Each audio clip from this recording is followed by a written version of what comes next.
और वो जो लिबोर देते हैं, ओके, तो लिबोर हर 3 महीने में आता है, वो उसको देते हैं लिबोर। और हम जो जो कंपनीज है वो क्या करती है, लिबोर प्लस स्प्रेड। अब स्प्रेड क्या है, मैं इसको बोलूंगा रिस्क फैक्टर। अब रिस्क फैक्टर कैसे होगा स्प्रेड वाला, वो फिक्स होता है। वो कब दिया जाता है, पहले ही दिया जाता है। जब आप बॉन्ड खरीदते हो तभी उसको स्प्रेड की जो वैल्यू है, जो आप शायद स्क्रीन पे दिख रही होगी आपको,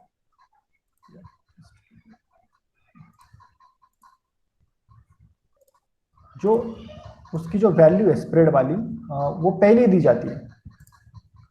ठीक है, जब आप बॉन्ड को खरीदते हो तब। अब ये क्यों दी जाती है आपको, क्यों करते वो स्प्रेड क्यों देते हैं, क्योंकि अगर ये रिस्क फैक्टर में जाता है, क्योंकि अगर आपने इसकी जगह फ्लोटिंग रेट की जगह अगर फिक्स्ड वाला, ये पकड़ लीजिए, आपने अगर फिक्स्ड इनकम वाला या फिर फिक्स रेट वाला अगर आपने बॉन्ड लिया होता, तो आपको कितना फायदा होता, उस हिसाब से उसको एडजस्ट किया जाता है उस स्प्रेड की वैल्यू को। ओके, हो सकता है ना ऐसा कि आप कहेंगे कि भाई मुझे उतना लिबोर है और स्प्रेड मिलाकर भी उतना रेट नहीं मिल रहा जितना अगर मैं फिक्स रेट लेता तो मिलता, तो इसलिए वो स्प्रेड को रखा जाता है। ओके, और लिबोर तो जो वो चेंज होता ही है, तो इस हिसाब से हम उसको कैलकुलेट करेंगे। अब जो स्क्रीन पर दिख रहा है आपको कैलकुलेशन पार्ट है, आई डोंट नो, मतलब सिलेबस में तो नहीं लिखा है कैलकुलेशंस का, पर फिर भी बता रहा हूँ आपको। अब ये जो रेट है 1.20, 1.20, ये क्या है, ये लिबोर है आपका, दिख रहा है आपको स्क्रीन पर, विजिबल है ना, या। और ये जो यस सर। 1.4, मतलब 140 बीपीएस, ये जो है ये है आपका स्प्रेड, जो पहले ही डिसाइड हो चुका है। तो डिवाइडेड बाय 4, 4 मतलब 4 क्यों लिया, फिर यहां पर हमने 4 क्यों लिया, क्वार्टर पीरियड। या क्वार्टर, 4 क्वार्टर होते हैं एक क्वार्टर के लिए, इसलिए हमने इसको 4 में डिवाइड कर दिया, क्योंकि ये क्योंकि एनुअल आ जाएगा ना, वो जो रेट है 120 और स्प्रेड वाला वो एनुअल रेट होता है। उसको हमने 4 में से डिवाइड किया, क्योंकि क्वार्टर के लिए, और इनटू 2 मिलियन। अब 2 मिलियन क्या है अपनी, आपकी क्या है, 2 मिलियन इन्वेस्टमेंट है, बराबर ना, जो आपकी प्रिंसिपल अमाउंट है, आपने जितना बॉन्ड की जो कीमत है वो उतनी है, 2 मिलियन की। तो इस फिर ये कैलकुलेशन करके आपको कूपन पेमेंट जो है वो आपको मिलेगा 13,000 यूरो आपको मिल जाए। तो इसी हिसाब से आपको 1, 2, 3 बार, आपको 3 बार पेमेंट मिलेंगे। और आखिर में ये 1 साल का बॉन्ड है, ये दिख जो रहा है आपको 1 साल का बॉन्ड है। ये 1 जनवरी को खरीदा होगा और 31 दिसंबर को इसकी मैच्योरिटी डेट है, तो आपको 3 पेमेंट मिलेंगे। और प्लस उसके बाद आखिर में आपको क्या मिलेगा, आपका प्रिंसिपल अमाउंट वापस मिलेगा। तो इस हिसाब से इस तरह से इसके पेमेंट्स होते हैं फ्लोटिंग रेट के। ओके, तो ये फिक्स इन्फ्लेशन लिंक भी बताया मैंने आपको पहले। अब ये आ गया zero coupon bonds. I hope इसके आगे नहीं है कुछ, या zero coupon bonds. So what do mean by zero coupon bond, तो जैसा मैंने कहा कि इसमें ये 3 कैरेक्टरिस्टिक्स बड़ी इंपॉर्टेंट है। नो पीरियडिक इंटरेस्ट पेमेंट, सबसे इंपॉर्टेंट ये है कि इसमें कोई भी कूपन पेमेंट आपको नहीं मिलता बीच में। जैसे फिक्स इनकम में, सॉरी, फिक्स रेट में मिलते हैं, फ्लोटिंग रेट में आपको 6 महीने बाद, 1 साल बाद आपको पेमेंट मिलता है, यहाँ पर नहीं मिलता। उसके बाद जो पार वैल्यू है रिटर्न एट, अब ये तो हर जगह है, par value return at maturity, ये दोनों मिलाकर, और इशूड एट ए डिस्काउंट। अब ये डिस्काउंट पे क्यों दिया जाएगा ये बॉन्ड, मुझे कोई बता सकता है डिस्काउंट पे क्यों दिया जाएगा ये बॉन्ड, मतलब पार वैल्यू में कुछ डिस्काउंट कर दो। यस,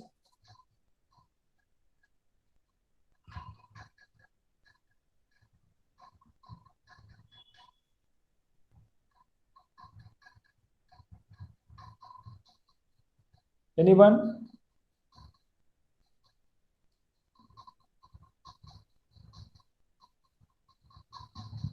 काय अमित, झिरो कुपन बॉन्ड का बरं डिस्काउंटला दिला जाईल?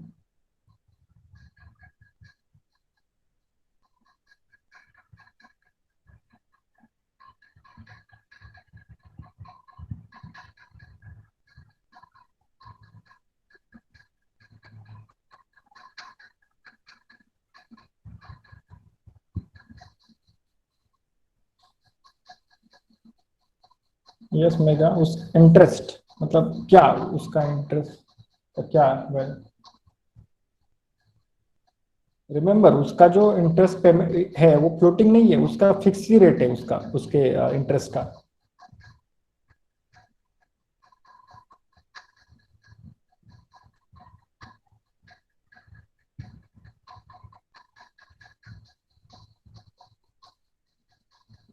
या तो मतलब उसके लिए हम वो हमें डिस्काउंट पे देंगे, बराबर है? क्योंकि देखो यहां पर आपको जो है कुछ नहीं मिलने वाला। ओके, आपको या यस प्रतीक, पार वैल्यू अगर 1000 होगी तो बॉन्ड आपको उसके कम कीमत में मिलेगा, इशूड एट डिस्काउंट प्राइस, मतलब डिस्काउंट में मिलेगा वो। पर वो इसलिए मिलता है क्योंकि जो उसकी, उनको कुछ देना ही नहीं है आपको पेमेंट बीच में। जैसे समझ लो 5 साल का बॉन्ड है, आपको पैसे ही देने नहीं है 5 साल, 5 साल बाद देने हैं डायरेक्टली, तो उनको पता होता है कि कब किसका पेमेंट आने वाला है, और आपकी अमाउंट भी क्लियर होती है तब कि कितने अमाउंट आपको देनी है, तो उनके पास बहुत सारा वक्त होता है, they have so much time. Okay, तो यहाँ पर ये एक इसलिए उसको डिस्काउंट पे दे देते हो बायर्स को अट्रैक्ट करने के लिए। तो यहाँ पर एक देखो, यहाँ पर एक उन्होंने दिया है एग्जाम्पल कि एक 20 साल का बॉन्ड है जीरो कूपन, उसकी 1000 रुपीज, 1000, हम ये अब ये यूरो है, मैं इसको रुपीज बोलूंगा, ठीक है, जस्ट फॉर हमारी लैंग्वेज में आने के लिए। तो ये 1000 रुपए का बॉन्ड है समझ लो, 20 साल का जीरो कूपन वाला। और जो हमें मिला है, आप देखो कितनी कम प्राइस है उसकी, 268, 268 रुपए में उन्होंने 0.31 में दिया है, बहुत सारा डिस्काउंट है। और जो इसका परसेंट है वो है 6.8 एनुअल रिटर्न। अब ये फॉर्म्यूला अच्छी तरह से मालूम होगा, काय अमित फॉर्म्यूला आठवला का प्रेझेंट व्हॅल्यूचा? यस, जो अभी सीए पे किया होगा जिन लोगों ने पहले कोर्स, उन लोगों को ये फॉर्मूला याद चाहिए अच्छे से। ये प्रेजेंट वैल्यू कैलकुलेट करने का फॉर्मूला है। Yes sir. ओ अमित बाहर हो शायद, या ठीक है। तो प्रेजेंट वैल्यू, अब आप लोग कहेंगे कि प्रेजेंट वैल्यू तो दी गई है हमें ना, आगे एक ऊपर दी गई है 2.68.31, बराबर है? फिर भी हम क्यों प्रेजेंट वैल्यू कैलकुलेट करेंगे वापस? Yes, anybody can try.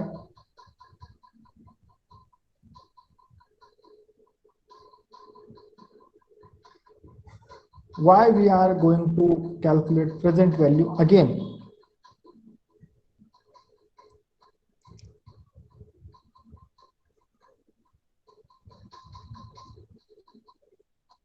So simple, यहां पर हमें 268 260.31 में उन्होंने बॉन्ड दिया है, 1000 रुपए का बॉन्ड है, 6.8 एनुअल रिटर्न है, यहां पर तो सब ठीक है। बट ये डील जो है, क्या वो हमारे लिए सही है? That's why we are going to use present value formula. अब प्रेजेंट वैल्यू फॉर्मूला के लिए क्या लगता है आपको? फ्यूचर वैल्यू लगती है 1+r, बाय द वे ये इंटरेस्ट रेट जो आपका कंपाउंड इंटरेस्ट रेट है उस जैसा फॉर्मूला है। आर मतलब इंटरेस्ट रेट है, एन मतलब टाइम है, मतलब साल। अब ये हमने इसमें वैल्यूज डाल दिए, देखो 1000, 0.06820, और इसका आंसर आ गया 268.27। अब कोई मुझे बताएगा कि इसमें और अभी जो प्रेजेंट वैल्यू हमने कैलकुलेट की है और हमने जिस प्राइस पे बॉन्ड लिया है 268.31, अब इसमें ज्यादा वैल्यू कौन सी है, मतलब ज्यादा पैसे कौन से हैं जो हमने दिए हो, बराबर, एम आई राइट? Yes sir. हाँ तो अब ये डिफरेंस इतना नहीं है, कितना डिफरेंस है वो 0.20 और 0.31 में कितना डिफरेंस आ रहा है, हार्डली 0.4। 0.04 का, बराबर, मतलब 4 पैसे का। Yes sir. या तो अब इसको हम ज्यादा सीरियसली नहीं लेंगे क्योंकि सिर्फ 4 पैसे का लॉस हुआ है, आपको पहले बता रहा हूं 4 पैसे का लॉस हो गया, क्योंकि जो प्रेजेंट वैल्यू आनी चाहिए, जो कीमत आप दे रहे हो उससे प्रेजेंट वैल्यू जो है, ओके लेट मी कैलकुलेट, या थोड़ी कम आनी चाहिए। क्योंकि देखो अब समझ लो कि यहां पर ये 268 जो है प्रेजेंट वैल्यू, अगर ये 300 आ जाती तो क्या होता,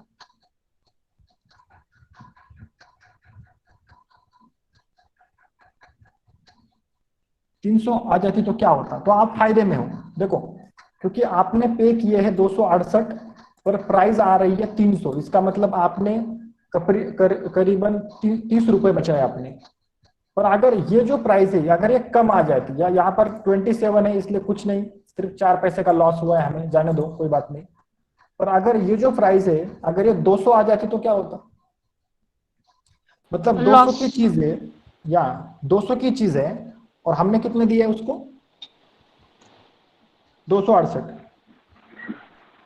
मतलब 68 रुपीज हमने उसको ज्यादा दिए, मतलब ऐसा हो जाता। पर यहाँ पर ठीक है, सिर्फ 4 पैसे ही हम ज्यादा दे रहे हैं तो कोई बात नहीं। तो ये प्रेजेंट वैल्यू और फ्यूचर वैल्यू जो है, ये क्वांटिटेटिव एनालिसिस जो मैंने पहले लेक्चर में बताया था आपको, सिक्योरिटी एनालिसिस के जो थर्ड टाइप में आ जाता है, इसमें ये बड़ा अहम है आपके लिए, बड़ा कैलकुलेट करने के लिए जरूरी है।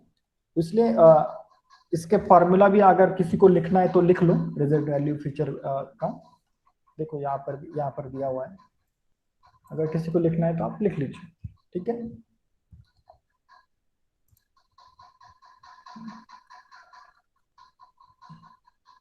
देन नेक्स्ट या ये कुछ, ओके, समरी, मतलब अब तक हमने जो सीखा है उसके बारे में, यहाँ तक व्हाट वी कंप्लीटेड। सो हमने पहले ये first look into par value क्या होती है, कूपन क्या होता है, maturity, okay, then fix rate coupon, floating rate, zero coupon, covenants के बारे में भी देखा हमने, देन सिक्योर बॉन्ड क्या होता है, अनसिक्योर बॉन्ड क्या होता है उसके बारे में भी देखा, एंड देन सीनियरिटी रैंकिंग कि पहले कौन आएगा, सिक्योर बॉन्ड को पहले पैसा मिलेगा, अनसिक्योर को बाद में पैसा मिलेगा, ओके। तो यहाँ पर ये सिर्फ जस्ट समराइज किया है इसे, okay, so that's not, let's not look into this, आगे जाएंगे हम।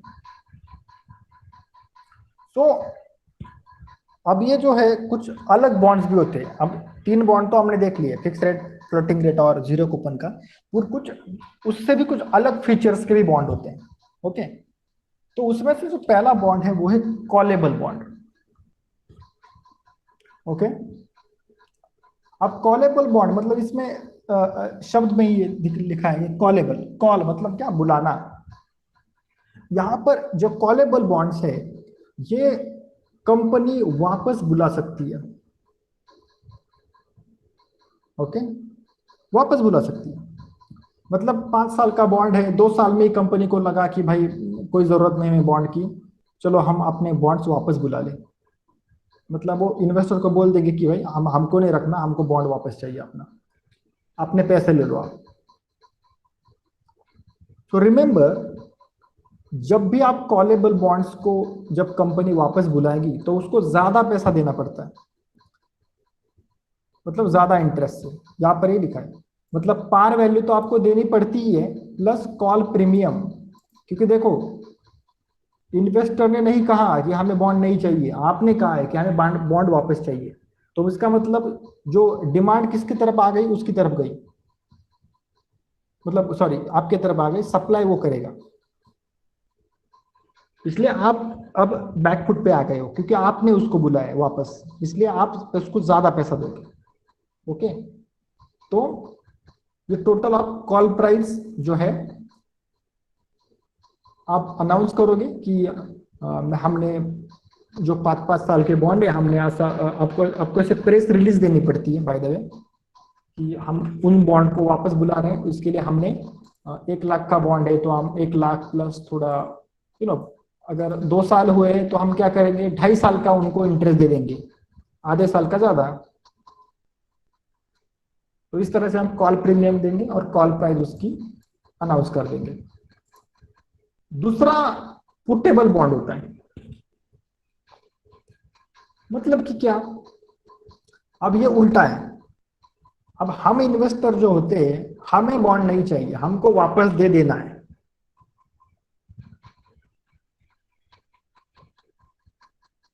हमको बॉन्ड नहीं चाहिए, हमें बॉन्ड वापस दे देना है। ओके, तो इसमें जो लॉस होने वाला है वो हमारा ही होने वाला है, क्योंकि हमको क्या लगता है, अब बहुत बार ऐसा भी होगा कि कोई ऐसी कंपनी है जहां पर आपको विश्वास नहीं है that company is going to make a loss, huge loss in future, या फिर वो कंपनी बंद पड़ सकती है, ऐसा आपको लगता है। या फिर दूसरा भी ये भी हो सकता है कि आपको उससे ज्यादा अच्छा इन्वेस्टमेंट मिला हो कहीं पर कि भाई चलो ये बॉन्ड तो कुछ इतना पैसा दे नहीं रहा, हम कोई और इन्वेस्ट कर लें, इसलिए आप क्या करेंगे, पुट कर देंगे बॉन्ड, वापस दे देंगे कंपनी को। पर यहाँ पर आपको क्या लॉस होगा, फिर वो जो कूपन रेट है उसको लो किया जाता है, उसको लो किया जाता है, उसकी परसेंटेज तो उसको लो कर दिया जाता है उसके परसेंट को, और उसके उसके बाद उसे कंपनी वापस लेती है। तो इसमें आपका लॉस हो गया।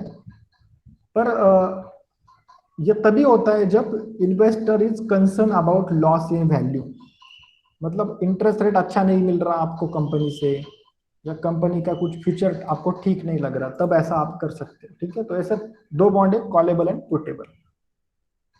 Then this one is hybrid security, मतलब ये दोनों है कन्वर्टेबल बॉन्ड, ये इक्विटी भी है और ये डेब्ट भी है। शायद मैंने बताया था आपको पिछली किसी लेक्चर में कि एक ये पहले तो ये बॉन्ड होता है, जब हम खरीदेंगे इसको तब बॉन्ड होता है ये, और एक स्पेसिफिक पीरियड के बाद 2 साल 3 साल के बाद जब मैच्योर होने का टाइम आ जाता है, तब कंपनी हमें ऑप्शन दे देती है कि क्या आपको पैसा वापस चाहिए, या आप जो अपनी बॉन्ड की वैल्यू है, जितना भी उसका पैसा बन रहा है, कन्वर्जन वैल्यू जो है, उसको हम आपको शेयर्स में कन्वर्ट कर देंगे। मतलब समझ लो 1 लाख का बॉन्ड है और 1000 रुपए का एक शेयर है, तो हम आपको कितने शेयर देंगे, 100 शेयर्स दे देंगे आपके बॉन्ड के बदले। तो ये आप पर भी है, आप कैसा उसको सोचते हैं। आपको शायद लगा कि कंपनी आगे जाकर अच्छा परफॉर्म करेगी या फिर उसकी शेयर प्राइस बढ़ेगी, तो आप ये भी ऑप्शन चूज कर सकते हो, या फिर आप सीधा अपना पैसा निकालो, भाई मुझको इसमें नहीं पड़ना, मुझे पैसा दे दो, मैं वापस चला जाऊंगा। तो ऐसा भी आप कर सकते हो। ठीक है, तो ये कन्वर्टेबल बॉन्ड है, हाइब्रिड है। ओके, उसके बाद आगे एक और सिक्योरिटी आ जाती है डेब्ट वाली। अब ये बॉन्ड्स में नहीं जाता, ये थोड़ा अलग है, इसको कहते हैं एसेट बैक सिक्योरिटीज। आप लोगों ने मॉर्गेज बैक सिक्योरिटीज के बारे में सुना है क्या?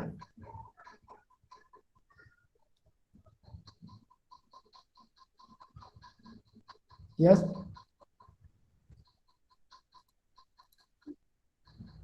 नहीं, ओके। नहीं।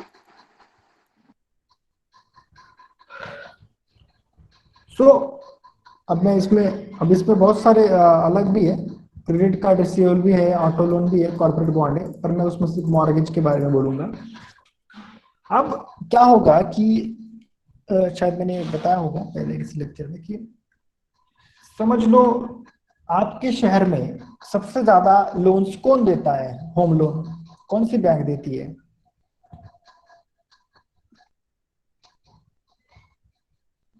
यस, कोई भी नाम ले लो।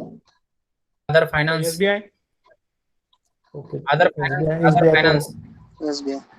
ओके ओके ठीक है। तो ऐसा समझ लो कि अब एसबीआई तो बहुत लोगों को देती है, ठीक है। तो किसी बड़े शहर में मतलब लोन लेकर घर मतलब जो घर को बनाते हैं या फिर होम लोन लेते हैं एसबीआई से, उसके बाद घर को खरीदते हैं या फिर खुद भी बिल्ड करते हैं, दोनों भी ऑप्शन ले लो। ऐसे मैक्सिमम लोग होंगे, बराबर है। मतलब जितने भी सैलरीड पर्सन है या फिर गवर्नमेंट में जॉब करने वाले लोग हैं वो तो यही करते हैं। तो क्या उनके पास उनके घर के ओरिजिनल पेपर होते हैं क्या?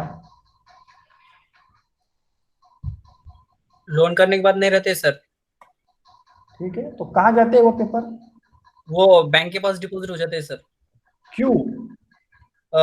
लोन के लिए सर। जब वो यदि उन्होंने बैंक के इंस्टॉलमेंट पे नहीं किए तो वो उन पे एक्शन करके वो पूरा पैसा रिकवर कर सकते हैं। नहीं मतलब एज अ वो क्या लेते हैं, वो एज अ क्या, एज अ क्या रखते हैं? मतलब मैं वो शब्द सुनना चाहता हूँ। या मेगा बराबर है आपका, वही मैं बोल रहा हूँ, एज अ मॉर्गेज रखते हैं ना वो लोग। Right sir. या तो अब ऐसे समझा, अविनाश कहाँ रहते हो आप? सर रांजनगांव, वाड़ूजमाड़ी से। वाड़ू एमआईडीसी रांजनगांव, ठीक है। तो औरंगाबाद का एसबीआई ले लेते हैं हम, ठीक है, मेन ओके। ब्रांच वाला। तो आपको क्या लगता है कि एसबीआई जो है औरंगाबाद मेन ब्रांच वाला, उन्होंने आज तक कितने होम लोन दिए होंगे? बहुत सारे सर। कोई नंबर पे आ जाओ। 1 लाख से आपका मोर देन, 1 लाख से मोर देन। ठीक है, तो 1 लाख, 1 लाख होम लोन उन्होंने दिए है, बराबर। Okay sir. तो 1 लाख, और हर घर की प्राइस कितनी पकड़ लो? 1 लाख ही पकड़ 15 लो। Lakh rupees, sorry, 15 lakh rupees valuation होता है सर सिंगल फ्लैट का। ठीक है, ठीक है, चलो कोई बात नहीं। तो 1 लाख घर उन्होंने बेच दिए सर, या फिर होम लोन दिए। तो इसके बाद क्या हुआ, उन लोगों के पास उन 1 लाख घरों के मॉर्गेज पेपर्स, मतलब ओरिजिनल पेपर्स आ गए, बराबर। इसका मतलब क्या है कि अगर उन लोगों ने, उन 1 लाख लोगों ने ईएमआई नहीं दिया, लोन नहीं भरा, तो वो घर एसबीआई के हो जाएंगे, बराबर। Yes sir. यही होगा ना? तो अब मॉर्गेज बैक सिक्योरिटी में क्या किया जाता है कि एसबीआई ने क्या किया, वो सारे घर जमा कर लिए एक पुल में। मतलब 1 लाख घरों का एक उन्होंने सेट बना लिया। सेट मतलब क्या? ग्रुप बना लिया, पुल बना लिया। अब वो तो एसेट है, घर क्या है? एसेट है। तो हम इसको क्या कहेंगे? पुल ऑफ एसेट्स, बराबर ना? एसेट पुल बना लिया। और फिर क्या करेंगे वो एक और सिक्योरिटी इशू करेंगे, एक बॉन्ड इशू करेंगे, उसे कहेंगे मॉर्गेज बैक सिक्योरिटी। अब इसको मॉर्गेज बैक क्यों कहा जाता है? क्योंकि इसकी जो गारंटी होती है उस बॉन्ड की, या वो जो सिक्योरिटी उन्होंने इशू किया है, इसकी जो गारंटी होती है वो होते हैं ये होम लोन्स, या वो मॉर्गेज, या वो घर। अब समझ लो, हम थोड़ा इसको प्रैक्टिकल में समझाता हूँ। अब देखो अविनाश, तुमने एसबीआई से कर्जा लिया है घर के लिए, ठीक है, तुमने 10 लाख कर्जा लिया है, और तुम्हारे 10 लाख घर की कीमत है, और उसके पेपर से एसबीआई के पास। ओके, तुम उनको महीने को ओके सर। 10,000 रुपए, 10,000 रुपए तुम उनको ईएमआई देते हो, रेगुलर देते हो, कोई बात नहीं, रेगुलर देते हो। फिर भी तुम्हें 15-20 साल तो लगेंगे ना वो चुकाने में, 15 साल तो लग ही जाते हैं आराम से। Yes sir. तो अब मैं जो हूँ, मैं हूँ इन्वेस्टर, मेरे पास पैसा है, और एसबीआई ने क्या किया है, एक उन्होंने ऐड दे दी कि हम मॉर्गेज बैक सिक्योरिटीज बेच रहे हैं। तो फिर मैं जाऊंगा बैंक में, उन्हें कहूंगा कि मुझे वो सिक्योरिटी में इन्वेस्ट करना है। तो वो कहेंगे कि जो आपकी जो सिक्योरिटी है, जो मुझे वो देंगे, वो कुछ नहीं, पेपर होता है बॉन्ड जैसा, उस पर मुझे वो इंटरेस्ट रेट देंगे, अमाउंट रहेगी, और उसके नीचे होता है मॉर्गेज। फिर मैं उन्हें पूछूंगा कि भाई कौन सा मॉर्गेज है, तो फिर वो मुझे बोलेंगे कि हमारे पास जस्ट, अब ये एक एग्जांपल दे रहा हूँ, पर ऐसा ऐसा बोलते नहीं वो, कि आपके पास, हमारे पास अविनाश का घर है, एज अ मॉर्गेज। और अगर हमने पैसा नहीं दिया तो या ये घर बेचने के बाद आप हमको पैसा दे देंगे, हम आपको पैसा दे देंगे। फिर तुम कहोगे कि अगर तुमने लोन सेटल कर दिया तो तुम क्या करोगे, बराबर है कि नहीं? इसका मतलब क्या किया तुम लोगों ने, पहले ही सेटल कर दिया लोन को। तो उनके पास जो मुझे वो पैसा मिलता है वो मिलता है आपकी ईएमआई से, तुम्हारी ईएमआई से। और फिर जो मैं पैसा देता हूं वो उसको फिर से रखते नहीं है, वो उसको भी इन्वेस्ट कर देते कहीं पे। तो वो दो जगह से कमा रहे हैं। वो मेरी सिक्योरिटी भी रखेंगे, अपने पास पैसा रखेंगे, उसको इस्तेमाल करेंगे, उसको भी एज ए लोन इशू कर देंगे, फिर से एक बार होम लोन बोल के इशू कर देंगे, फिर से एक बार उनके पास होम लोन का मॉर्गेज आ जाएगा।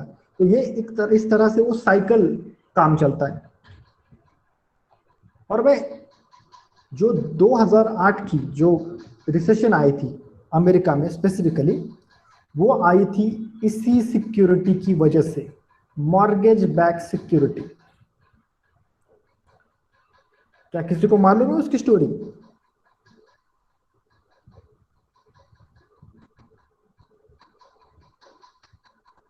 यस, किसी ने सर्च किया है? मैंने पहले ही बोला था किसी लेक्चर में कि आप एक बार उसे देखो, उसकी डॉक्यूमेंट्री वगैरह, आपको पता चल जाएगा कि मॉर्गेज बैक सिक्योरिटीज कैसे काम करती है।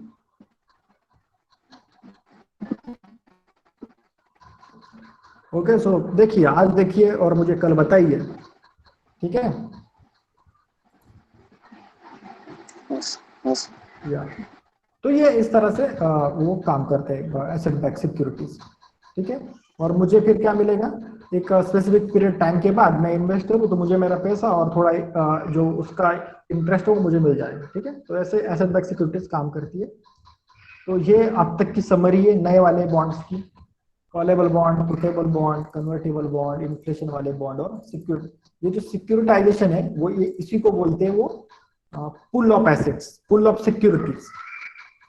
जो मॉर्गेज बैक सिक्योरिटीज है वो सिक्योरिटाइजेशन में आ जाते हैं। मतलब तुमने क्या किया, बहुत सारे जो एक पुल बना लिया एसेट्स का, जैसे होम लोन्स के बना लो, ग्रुप बना लिया, या फिर क्रेडिट कार्ड का भी ये भी करते हैं। मतलब 10, ऐसा समझ लो कि अभी बहुत सारे क्रेडिट कार्ड इशू किए होंगे ना लोग बैंक्स ने, तो हर कोई थोड़े क्रेडिट कार्ड के बिल टाइम पे देता है, या सभी के सभी बिल तभी के तभी सेटल नहीं करते ना, हम लोग ईएमआई पे करते हैं।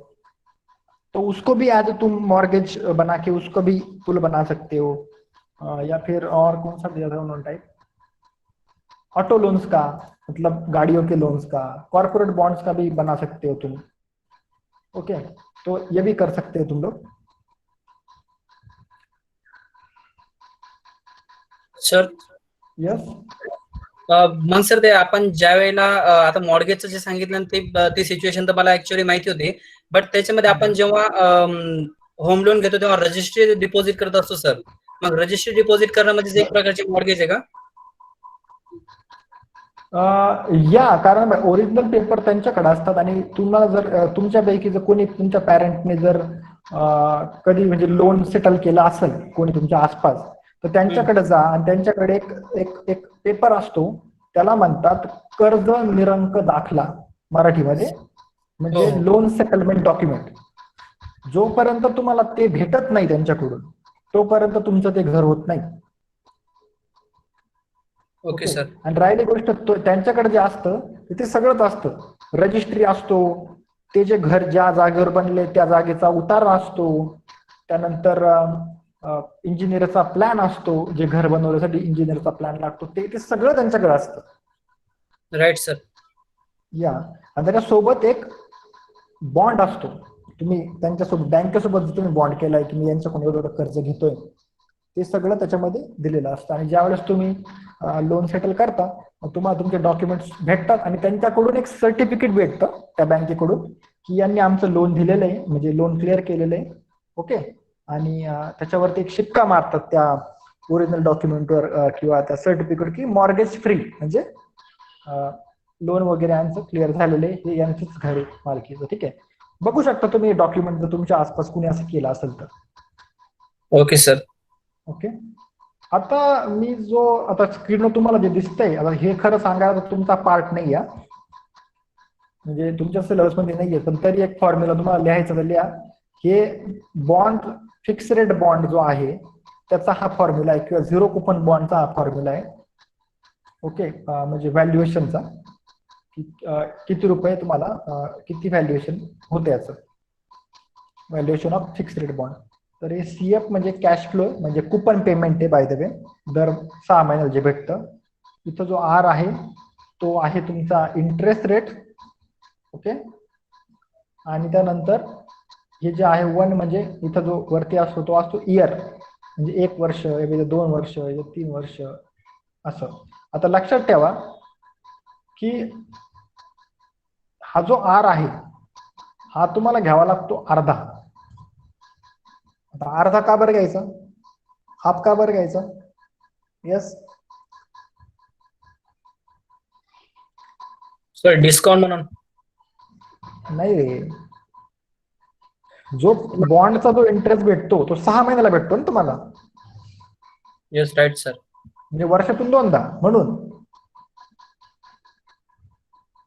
आणि हे जे पिरियड 1, 2, 3 ही इयर्स नाही घ्यायचे, हे पिरियड्स घ्यायचे तुम्हाला.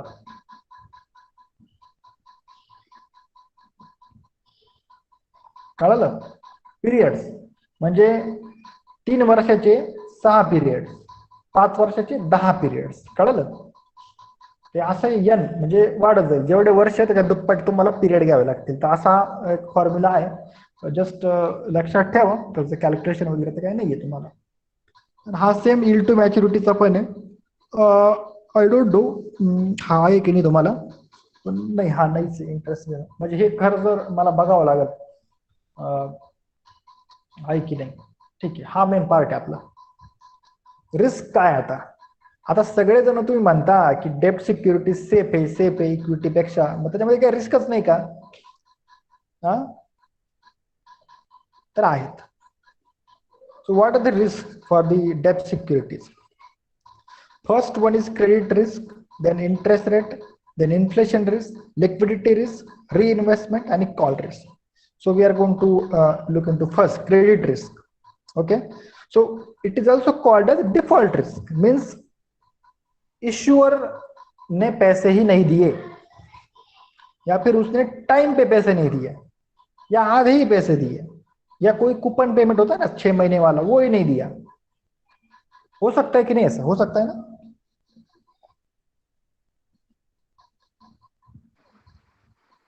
आपने कितने भी कहा कि भाई उसको लीगली बाइंड है, कॉन्ट्रैक्ट है हमारा, ये सब चीजें ठीक है, ठीक कहा आपने, पर क्या ऐसा हो सकता है क्या कि उसने 1-2 पेमेंट दिए ही नहीं, या फिर लेट कर दिए? हो सकता है ऐसा? Yes yes no?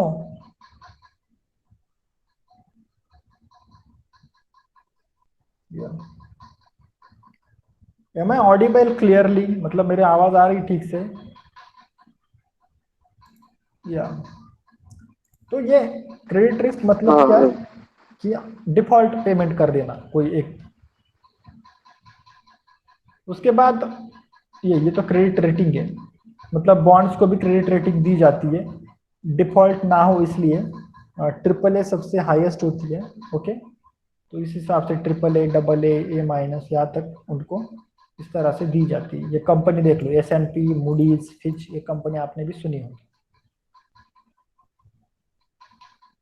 Then second one, interest rate risk. What do mean by the interest rate risk? क्या मतलब, इसको क्या लेंगे?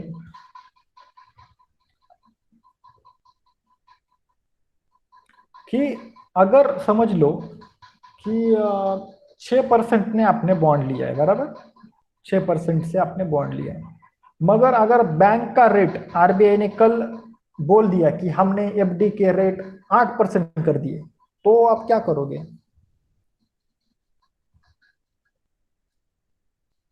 यस, क्या करोगे आप?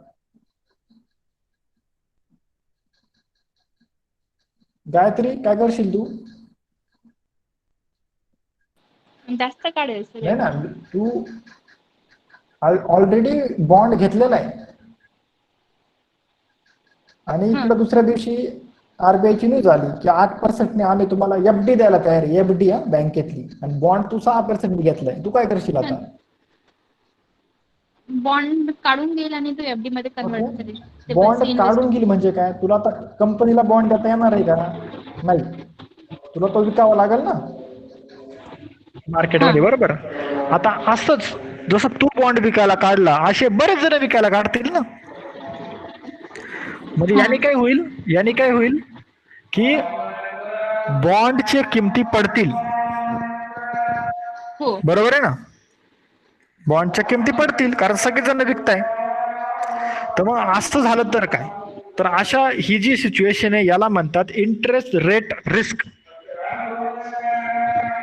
आता याच्यामधून अशा वेळेस काय केलं पाहिजे तुम्ही की जो फ्लोटिंग रेट बॉन्ड आहे तो तुम्ही यासाठी घेतला पाहिजे, कारण फ्लोटिंग रेट बॉन्ड मध्ये रेट कसा ठरतो? त्या लिबॉर वरून ना, आणि लिबॉरचा रेट सुद्धा वाढणारच आहे जर इंटरेस्ट रेट कडे वाढलाय तर. ओके, तर हा एक त्याच्यामधली एक रिस्क आहे. नंतर इन्फ्लेशन रिस्क आहे की महागाईचा रेट खूप जास्त आहे ऍज कम्पेअर टू तुमच्या कुपन रेट पेक्षा. म्हणजे महागाई खूप फास्ट वाढती आणि तुमचं बॉन्डचं जे इन्कम आहे तुम्हाला भेटणार आहे ते काय मॅच होत नाहीये. मॅच म्हणजे ते पुरतच नाही तेवढं, असं पण होऊ शकतं. मग अशा वेळेस तुम्ही काय केलं पाहिजे? इन्फ्लेशन लिंक बॉन्ड पाहिजे अशा वेळेस. आता तुम्ही सगळेच तर घेऊ नाही शकत विकत, पण तरी पण एक. नंतर लिक्विडिटी रिस्क आहे की तुम्ही किती लवकर विकू शकता त्या बॉन्डला. समजा एखादा चांगल्या कंपनीचा बॉन्ड आहे किंवा गव्हर्नमेंट बॉन्ड आहे तर ठीक आहे, तो विकला जातो, पण जर एखादी चांगली कंपनी नसेल तर विकला जात नाही. नंतर रिइन्व्हेस्टमेंट रिस्क आहे. ओके, की होतं कसं,